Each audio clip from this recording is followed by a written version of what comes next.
सुरेंद्र राजपूत जी, मैं छोटा रिएक्शन आपसे लेना चाह रही हूँ।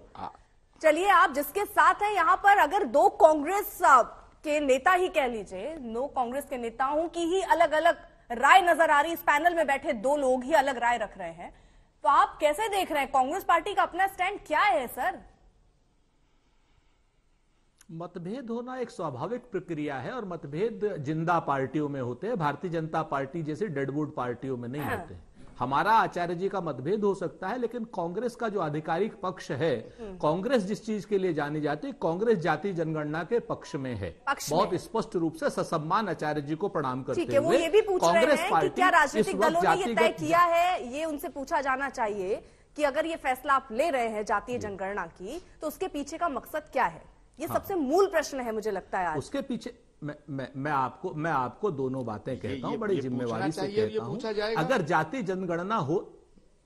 जनगणना हो रही है तो इसमें दिक्कत क्या है? सबसे पहले ये तो पता चले कि किन लोगों ने मलाई खाई है और किन लोगों ने क्या नाम सरकार के तौर पर। ठीक है, मैं जरा इसको ये मृत्युंजय तिवारी जी से समझ लूं। तिवारी जी सर, क्योंकि मैं उनके पास गई नहीं हूँ, नाराजगी देखिए उनकी भी होगी ना, मैं जल्दी से उनका रिएक्शन संगीत रागी जी आपके पास भी आ रही हूँ। बिल्कुल तिवारी जी, जरा मुझे ये मुझसे पूछा, सवाल पूछ के जवाब लिए बगैर नहीं, आपने ये बता दिया ना कि वो कांग्रेस पार्टी का स्टैंड आप बता रहे हैं। आप बता रहे हैं कि कांग्रेस पार्टी उसके साथ है, आप कह रहे हैं कि आपका और प्रमोद जी का अलग अलग मतभेद हो सकता है, वो आपने स्पष्ट कर दिया। मेरा सवाल इसी को लेकर था। अब तिवारी साहब, मैं जरा आपसे ये समझना चाह रही हूँ कि जातीय जनगणना जो हो रही है, इसके पीछे का मूल मकसद क्या है राजनीतिक दलों का? मुझे यही बताइएगा। इसके इर्द गिर्द कि उन्होंने क्या किया, हम क्या कर रहे हैं, भविष्य में क्या होगा, वो मत समझाइएगा मुझे। देखिए अर्पिता जी, सबसे पहली बात तो हम आज आपके जिम्मेवार चैनल के माध्यम से देश की जनता को ये जानकारी दे दें कि ये जातीय जनगणना को लेकर हमारी पार्टी, हमारे नेता आदरणीय लालू प्रसाद जी ने लंबे समय से ये मांग रखी थी। और अभी जो प्रतिनिधि मंडल आदरणीय मुख्यमंत्री नीतीश कुमार जी के नेतृत्व में जाकर माननीय प्रधानमंत्री जी से मिलने गया था, सर्वदलीय प्रतिनिधि मंडल, उसमें भी आदरणीय नीतीश कुमार जी ने प्रधानमंत्री जी से कहा था कि श्री तेजस्वी यादव जी के कहने पर हम लोग सब लोग आए हैं। तो ये हमारे पार्टी का मूल एजेंडा था और इस पर हमारी सबसे बड़ी जीत हुई।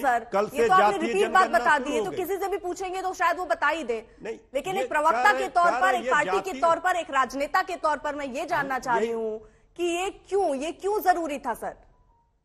ये इसलिए जरूरी है अर्पिता जी कि आखिर ये जानने का सबको अधिकार है कि हमारे जो लोग आज सफाई कर्मी हैं, जो रिक्शा चलाने वाले हैं, जो ठेला चलाने वाले जो है, नाला साफ करने वाले हैं, कुदाल चलाने वाले, आखिर उनकी कौन सी जाति है? उनको सरकार की योजनाओं का लाभ अभी तक क्यों नहीं मिल पाया?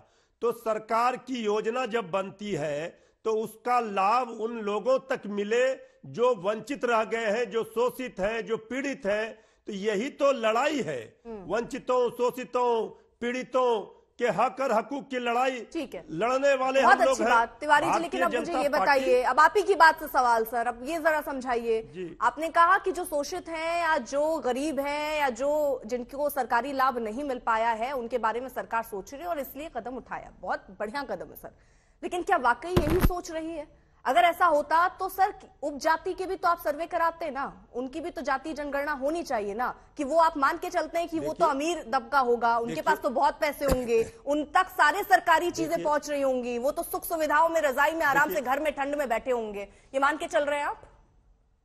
देखिए अर्पिता जी, जब हम गरीबों की बात करते हैं तो इसका लार्ज अर्थ है, बड़े पैमाने पर यह सोच है कि हम सभी लोगों के हित की बात कर रहे हैं, चाहे वो किसी जात का, ये लड़ाई है गरीबी वो समझना चाह रही हूँ ना सर। ये सवाल मैंने देखिए राजीव रंजन जी से पूछा, आपसे भी पूछ रही है, सवाल किए जा रहे हैं। अरे सर जवाब चाहिए ना सर, कोई यहाँ पे ये भाषण नहीं चल रहा है सर कि आप देते रहेंगे हम सुनते रहेंगे। नहीं सर, जो मूल सवाल मैंने आपसे जो भी पूछ रही हूँ, मैं आपसे ये पूछना चाह रही हूँ, सवाल का भी जवाब सुनने के लिए 10 सेकंड चाहिए कि नहीं चाहिए? 10 सेकंड हो गया, आप देखिए जरा, आपको 2 मिनट से ऊपर का वक्त। 10 सेकंड आप सवाल पूछ रहे हैं, चिल्लाने से कुछ नहीं होगा। सुनिए तो तिवारी जी, मेरा सवाल सीधे तौर पर आपसे ये है कि जाति और उपजाति, आप कह रहे हैं सबका भला करना है, तो उपजाति का सर्वे यहाँ पर जनगणना उनकी क्यों नहीं कर रहे हैं आप? अरे उपजाति का भी होगा, बीजेपी बेचैन क्यों है? आप अरे बीजेपी थोड़ी सर, मैं जानना चाह रही हूँ, आप ये बताइए कैसे होगा, इसके लिए क्या मसौदा सरकार में रहते हुए आपने तय किया?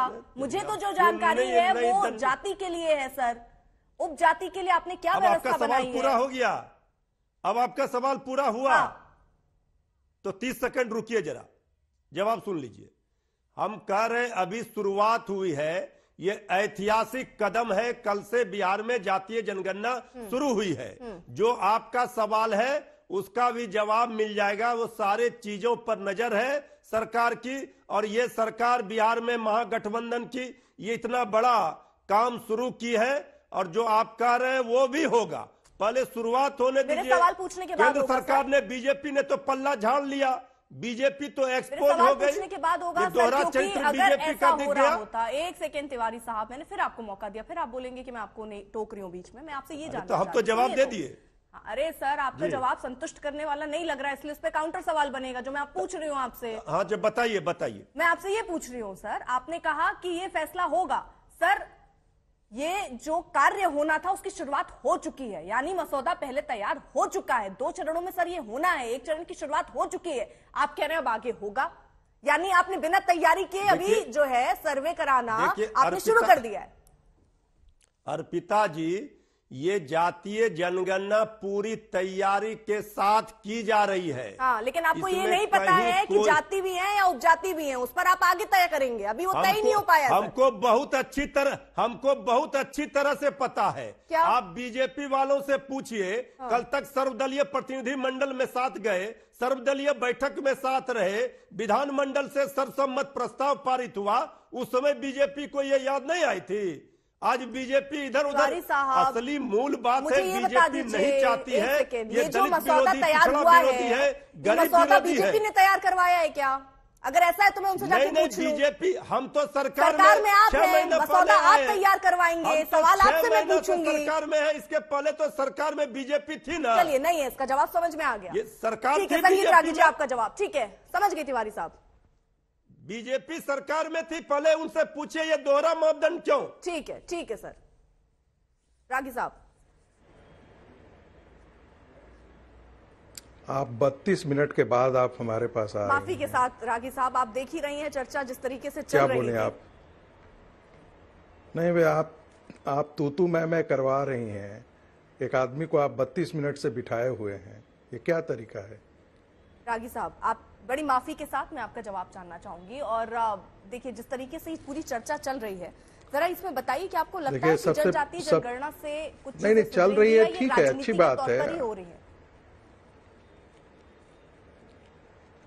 सबसे पहली बात तो कि मुझे अच्छी बात लग रही है, कांग्रेस का एक प्रवक्ता कह रहे हैं कि जातीय जनगणना अच्छी बात है। दूसरे प्रवक्ता हैं जो श्रीमती प्रियंका गांधी वाड्रा के राजनीतिक सलाहकार भी माने जाते हैं, वो कह रहे हैं कि ये देश को विभाजित करने वाली है। तो मुझे ऐसा लगता है कि कांग्रेस के भीतर एक राहुल कैंप है और एक प्रियंका गांधी कैंप है। दोनों कैंप के बीच में एक दरार है, और कांग्रेस के लिए कुछ खोने के लिए बिहार की राजनीति में है नहीं, क्योंकि कांग्रेस तो एक पिछलग्गू पार्टी है बिहार की राजनीति में। उसकी अपनी कोई न राजनीतिक वजूद है, न अपनी कोई राजनीतिक जमीन है। इसलिए वो नीतीश कुमार के साथ और तेजस्वी यादव के साथ जाने के लिए वो मजबूर हैं। रही बात दूसरी, एक मूर्ख ही कह सकता है सिर्फ कि नीतियों का निर्धारण जो है वो जातियों के आधार पर होता है। शायद इन लोगों में से किसी को पता नहीं है कि जातियों का जो वर्गीकरण हुआ है वो सेंसस में किस प्रकार से हुआ है। यदि 1871 के बाद यदि ये पढ़ते कि कैसे कैसे जातियां कॉलोनियल कंस्ट्रक्ट है, तब शायद इनको पता होता।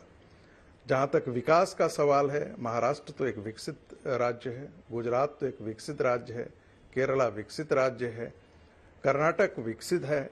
सबसे दरिद्रता में झेल रहा बिहार जो है वो जातियों की तरफ लौट रहा है, और जो विकसित राज्य हैं उनको जातियों की कोई जगह नहीं, वो जातियों के बारे में नहीं सोच रहे हैं।